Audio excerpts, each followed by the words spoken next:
আগে 13টা বিল হয়ে গেছে ভাই আমাদের পার্লামেন্টে। আমি কিন্তু অত সিরিয়াস দেখিনি, সরি আইন হয়েছে, অত সিরিয়াস দেখিনি। যেই শুনেছি মোদি নাকি মুসলমানদের ভালো করবে বলেছে, আমি এটা আইনটাকে একটু পড়তে হবে ভাই, আমার এমনি ধৈর্য একটু কম। তাহলে আইনটাকে আমি একটুখানি বেশি করে পড়ার চেষ্টা করলাম। যারা আমাদের মাস্টার সাহেব এসেছেন, আমাদের মধ্যে উপস্থিত হয়েছেন, আমাদের কার্যকারী সভাপতি শামসুল স্যার, আমাদের অ্যাডভোকেট জামির সাহেব, তো এনাদের সাথে একটু আলোচনা করতে লাগলাম যে আইনটাকে একটু নিয়ে একটু বিশ্লেষণ করা যাক, কি ভালো করতে চেয়েছে। ওরে বাবা, ভয়ঙ্কর ভালো চেয়েছে মুসলমানদের। আর আমি পৃথিবীর মধ্যে সব থেকে বোকা মুসলমান, মোদিদের আমি বদনাম করছি আপনার ভালো চেয়েছে, বুঝতে পেরেছেন? আর আমি বিজেপির দালাল, ওই জন্য মোদির বিরুদ্ধে আন্দোলনের বিরুদ্ধে 5টা করে উকিল লাগাই সুপ্রিম কোর্টে আইনটাকে আটকানোর জন্য, বুঝতে পারছেন তো? আমি বিজেপির দালাল, আমরা বিজেপির দালাল বসে আছি, কিন্তু আমাকে ঠেলে দিচ্ছে আমাদের টিম যে সুপ্রিম কোর্টে গিয়ে মামলা করুন, 5টা করে কম করে উকিল না করাচ্ছি আমরা, বুঝতে পারছেন? বিজেপির দালালটা কে বলুন তো, বলুন না, বলুন একটু।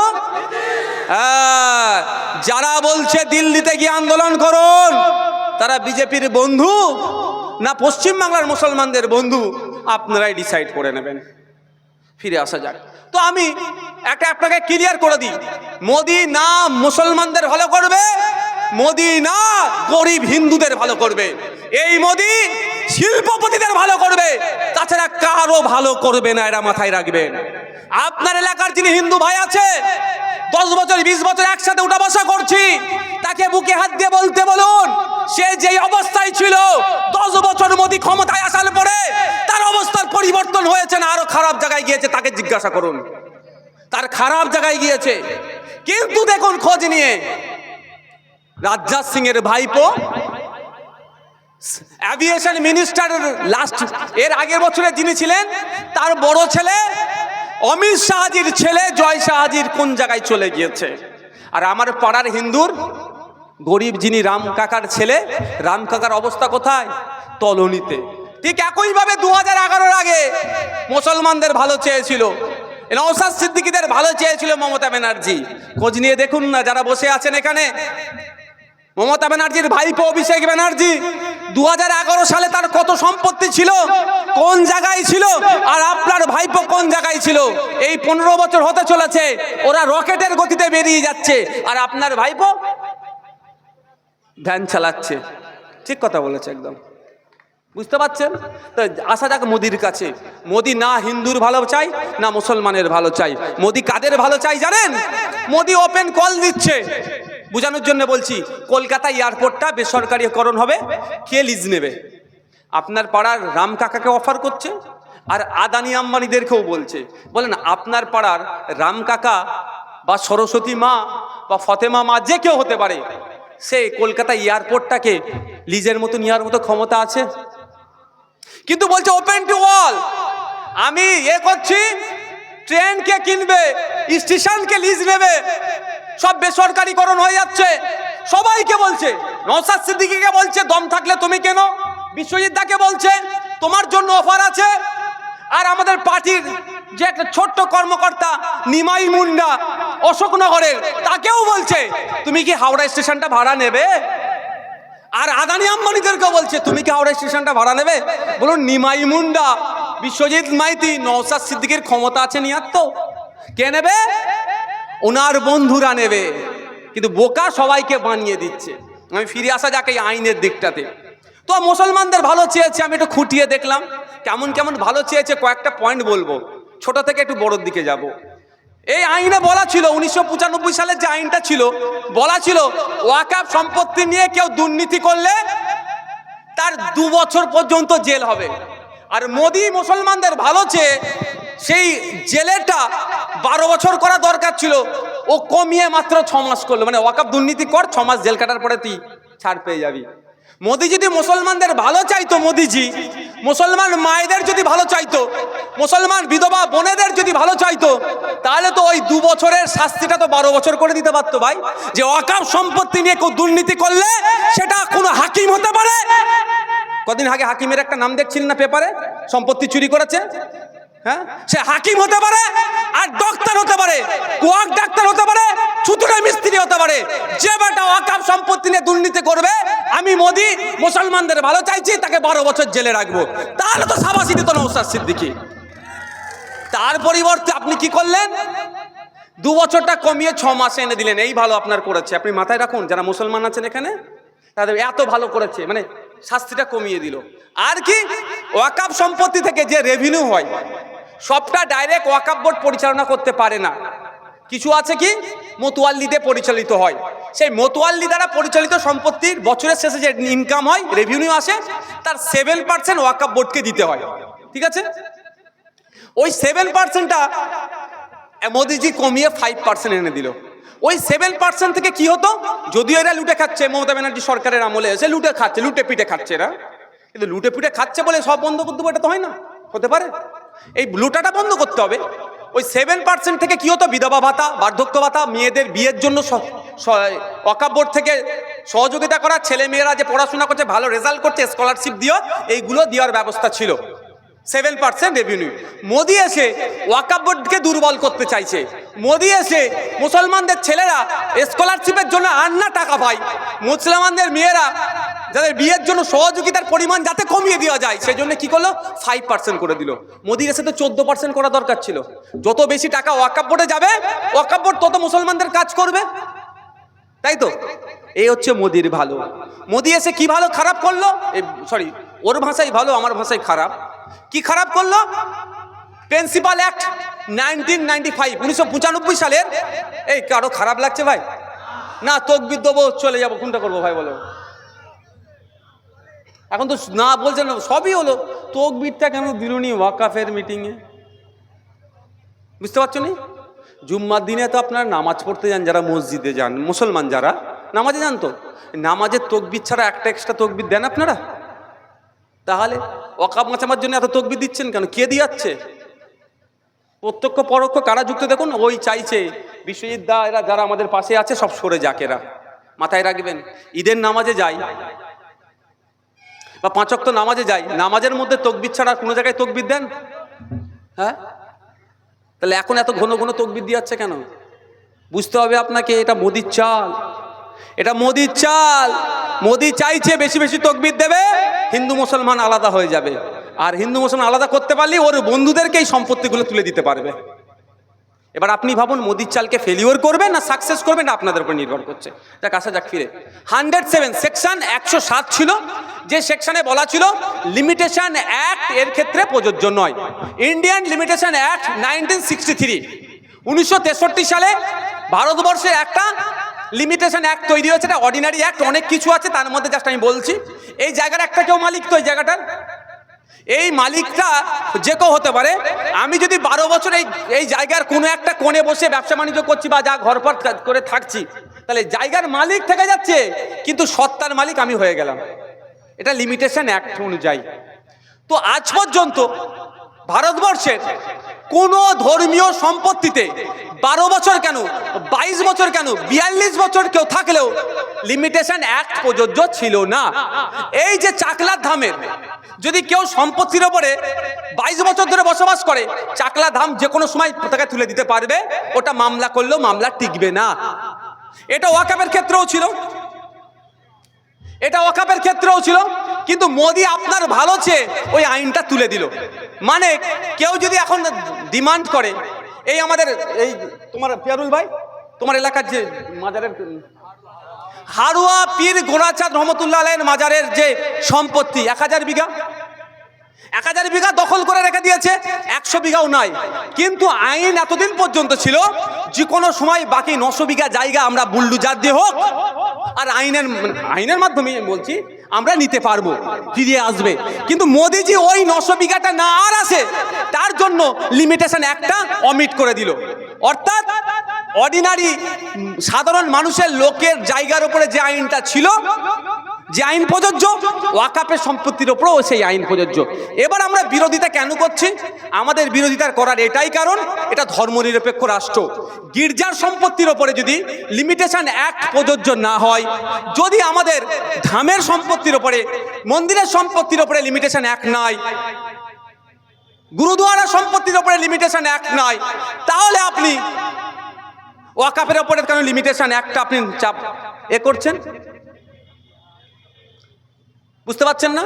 তাহলে মোদি এখানে অন্যায় করছে। মোদি কি করছে?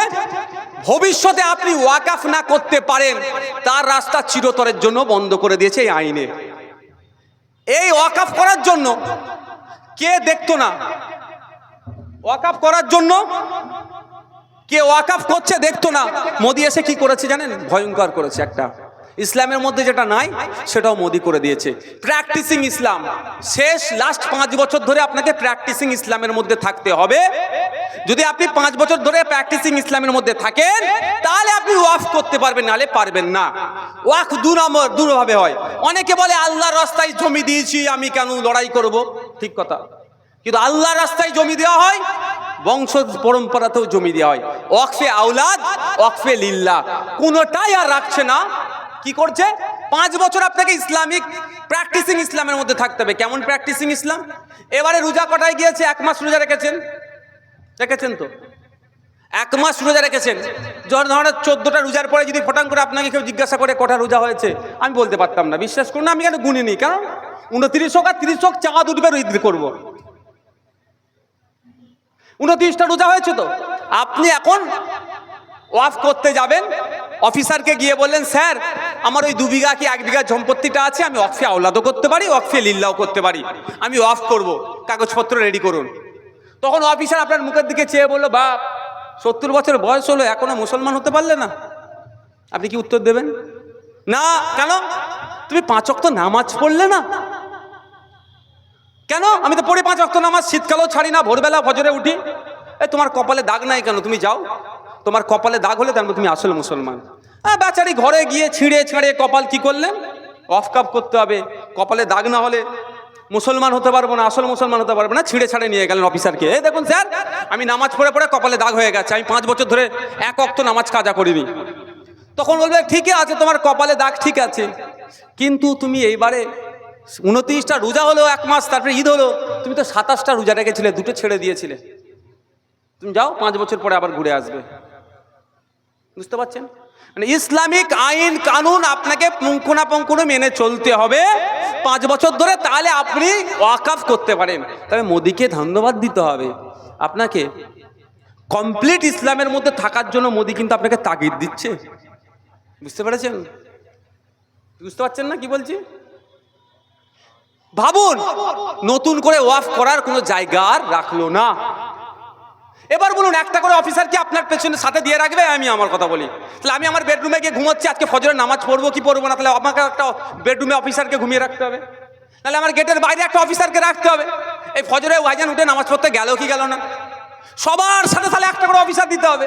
পশ্চিমবাংলা যদি বলি 3 কোটির কাছাকাছি মুসলমান আছে, তাহলে 3 কোটি লোককে নিয়োগ করতে হবে। এমনি চাকরি চুরি করে নিচ্ছে, 26,000 আমার চাকরি চুরি করে নিল রাজ্য সরকার। কেন্দ্র সরকার এমনি আর্মিতে 2019-এর পর থেকে আর কোনো নিয়োগ দেয়নি, ওই অগ্নিবীর দিয়ে চালাচ্ছে। আর প্রতিটা মুসলমানের পিছনে একটা করে অফিসার দেবে মনে হয়? তাহলে কেন করছে? এটাকে সমস্যা তৈরি করছে। একবারের জন্য বলেনি প্র্যাকটিসিং ইসলামের সংজ্ঞা কি হতে পারে। এবার ধরুন আপনি সব ক্রাইটেরিয়া হয়ে গেছেন, আমি গিয়ে অফিসারকে বলুন না ও প্র্যাকটিসিং ইসলামের মধ্যে নাই, কারণ ও প্রতিবেশীর হক মিটায়নি। কি হবে তখন? খারাপ লাগছে নাকি শুনতে? খারাপ লাগলে বলে দেন ভাই। তাহলে কি হবে? বলবে, না বাবু তুমি প্রতিবেশীর হকটা মিটিয়ে আসো, তারপরে তোমার আমি সম্পত্তি হবে। মানে এই ধরনের অবান্তর সংশোধনী নিয়ে এসে মুসলমানদেরকে সমস্যায় ফেলার চেষ্টা করছে। মুসলমানদেরকে সমস্যায় ফেলিয়ে দেখিয়ে হিন্দু ভাইদের মন পেয়ে ওই সম্পত্তিগুলোকে নিয়ে আদানি আম্বানি শিল্পপতিদের হাতে তুলে দিবার চেষ্টা হচ্ছে। আজকে মুসলমানদের সম্পত্তি পছন্দ হয়েছে, তাই মুসলমানদেরকে সমস্যায় ফেলছে। কালকে দেবত্ব সম্পত্তি পছন্দ হবে, দেবত্ব সম্পত্তিতে নেবে। তারপর দিন গুরুদুয়ারা, তারপর দিন শিখেদের, তারপর দিন খ্রিস্টানদের সম্পত্তি যদি পছন্দ হয় সেগুলো নেবে। এর বিরুদ্ধে আমাদের লড়াই। আমরা কেন বিরোধিতা করছি? এখানে বলা আছে আপনার ওয়াকফ বাই ইউজার যেটা ছিল সেটাকে এরা আর অমিট করে দিচ্ছে, তুলে দিচ্ছে। ওয়াকফ বাই ইউজারটা কি ধরনের আমি একটু আপনাকে যদি বলি আরো সুবিধা হবে। মৌখিক দান। আপনার এলাকার যে বিখ্যাত ওই কত গম্বুজ মসজিদ আছে বলো না, 7 গম্বুজ মসজিদটা কত দিনের? হ্যাঁ, এইখানে এই বাপদাদার আমল থেকে হয়ে আসছে। বাস্তব তো, কম করে 300 বছর। আমি 2 থেকে 300 বছর। কিন্তু আমি দায়িত্ব নিয়ে বলছি 7 গম্বুজ মসজিদের আপনি কাগজ বার করতে পারবেন না ওয়াকাফের। কারণ কেন বলুন? 7 গম্বুজ মসজিদটা যে তৈরি করেছে, সেই তৈরি করে গ্রামের মানুষকে বলেছে তোরা দিয়ে দিলাম, অফ করে দিলাম, তোরা নামাজ পড়বি। কেউ আটকায়? আপনার দাদু তার দাদু তার দাদু নামাজ পড়ে পড়ে আসছে। মোদিজির এখন পছন্দ হয়েছে 7 গম্বুজ মসজিদটা যেখানে আছে ওই জায়গাটা। কিভাবে নেবে? মোদিজি বলছে ওয়াক বাই ইউজারটা আর চলবে না। কিন্তু ওয়াক বাই ইউজার যে 7 গম্বুজ মসজিদটা মৌখিক যিনি দান করে গিয়েছেন, তিনি সংবিধানের মধ্যে থেকে দান করেছে না সংবিধানের বাইরে থেকে দান করেছে? বলুন আপনারা, বলুন। সংবিধানের মধ্যে থেকে দান করেছে।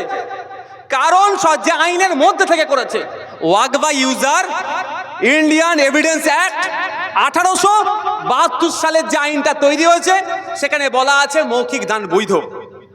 ইন্ডিয়ান কন্ট্রাক্ট অ্যাক্ট 1872 সালে তৈরি হয়েছে, সেখানেও ওয়াক বাই ইউজার বৈধ। Indian transfer of property act 1852 সালে 1882 সালে তৈরি, সেখানেও বলা আছে মৌখিক দানটা হেবাটা বৈধ। এছাড়াও সুপ্রিম কোর্টে অনেক জাজমেন্ট আছে মৌখিক দানের ওপরে। আমি একটা জাস্ট বলেছি, মোহাম্মদ হেসাবউদ্দিন বনাম মোহাম্মদ হেসারউদ্দিন মামলা 1884 সালের, সেখানেও জাজমেন্ট এসেছে। লেটেস্ট 2000 সালের একটা মামলা রায় এসেছে, লিয়াকত আলী বনাম মোহাম্মদ জামিল মামলা। এই মামলায় সুপ্রিম কোর্ট রায় দিয়েছে ওয়াক বাই ইউজার বৈধ। আর মোদিজি কি বলছে? ওয়াক বাই ইউজার অবৈধ। এবার কবে থেকে অবৈধ?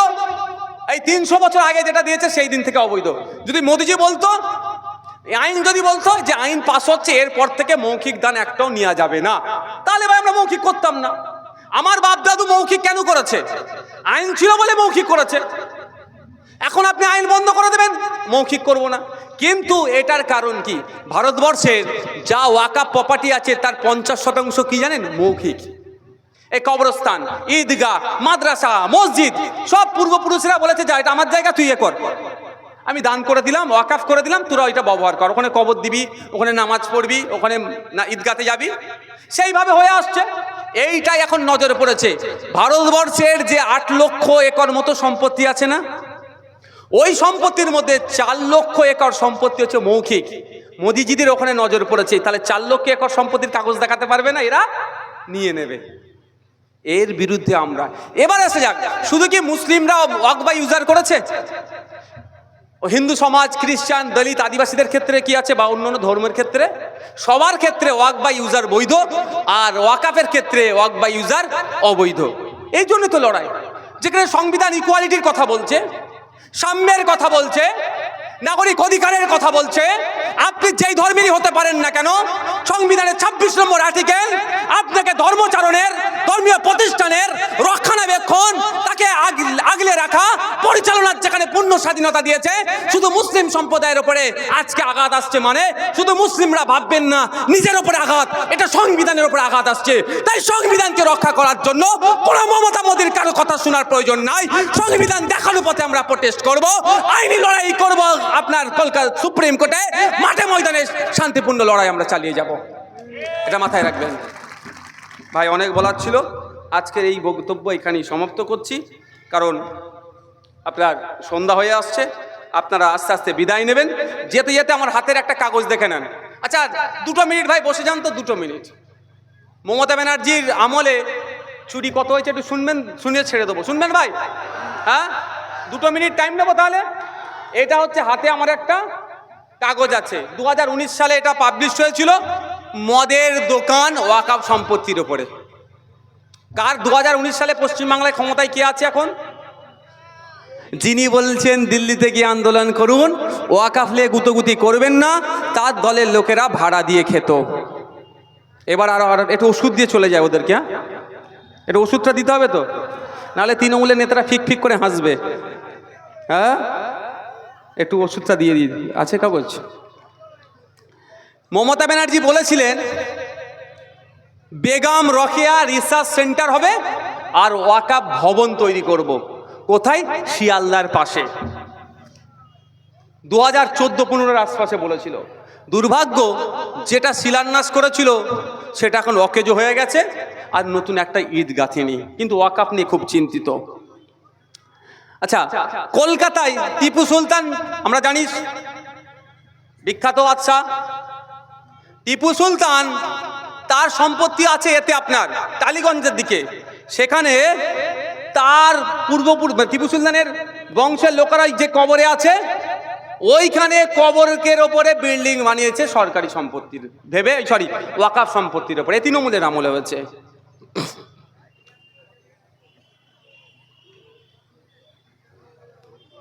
ভাইপোর অফিসটা কোথায় বলুন একটু? কলকাতাতে ক্যামাক স্ট্রিট। কেন এত রাগ বুঝতে পারছেন? ওয়াকাফ আন্দোলনকারীদের খোঁজ নিলে দেখা যাবে হয়তো। কি বলেন একবার? ক্যামাক স্ট্রিটের জায়গা ওয়াকাফ সম্পত্তি পড়ে গেছে না, অলরেডি পড়ে আছে। এবার ভাইপো পড়েছে কি কাকা পড়েছে আমি বলতে পারবো না। ক্যামাক স্ট্রিটে কলকাতার ক্যামাক স্ট্রিটের ওয়াকাফ সম্পত্তি লুট করে খাচ্ছে এই তৃণমূলের নেতারা। এই জন্য এত রাগ। আমাদের ভাঙড়ে বড় ভাইজান বলেছিল 3 বিঘা, তৃণমূলের নেতারা রেড়ে করে উঠেছে 3 বিঘা নয়, এটা 3 একর 9 বিঘা ওয়াকাফ সম্পত্তি পাওয়ার গিল্ডের জোর করে দখল করে নিয়েছে। এই ধরনের ভাই অনেক আছে। আমি আপনাদের একটা কথা বলবো, এই আন্দোলন আমরা চালিয়ে যাব, এই আন্দোলন আমরা বন্ধ করব না। মাঠে ময়দানে লড়াই হবে, আইনি লড়াই হবে। আইনি পার্টটা আমাদেরকে আপনি ছেড়ে দেন, সুপ্রিম কোর্টে বুঝে নেব। মাঠে ময়দানে কিন্তু আপনাকে আমাকে সাথে থেকে লড়াই করতে হবে, হবে তো? তবে একটা কথা, এই আন্দোলন করে এই ওয়াকাফ সংশোধনী আইন মোদিজিকে প্রত্যাহার করতে আমরা বাধ্য করব। তারপরে তার সাথে সাথে আমাদের একটা লড়াই লড়ে যেতে হবে, আবার আইনের হাত দিয়ে এই ক্যামাক স্ট্রিটের যারা সম্পত্তি খেয়েছে গলায় হাত ঢুকিয়ে সম্পত্তিগুলো আমরা বার করব। ৭৬,০০০ বিঘে যে সম্পত্তি বেহাত হয়েছে সেইগুলো আমরা কি করব? উদ্ধার করব। সকলে ভালো থাকবেন। আপনারা আমাদের কমিটির ডাকে এসেছেন, ধন্যবাদ জানাই। কটা বাজে? আমাদের বক্তব্য আপনারা 1 মিনিট দাঁড়িয়ে যান। ভাই যারা যেভাবে আছেন একটু ঘুরে যান তো এদিকটায়, একটু ঘুরে যান। 26,000 চাকরি বাতিল নিয়ে আমাদের ওয়ার্কিং প্রেসিডেন্ট শামসুল আলী মল্লিক আপনাদেরকে 2-1টা কথা শোনাবে। রোগটা কোথায়? উনি তো মাস্টারমশাই, রোগটা আপনাকে শোনাবে যে ডুবছিল একা, পুরো নৌকো সমেত কেন ডুবালো। 1 মিনিট।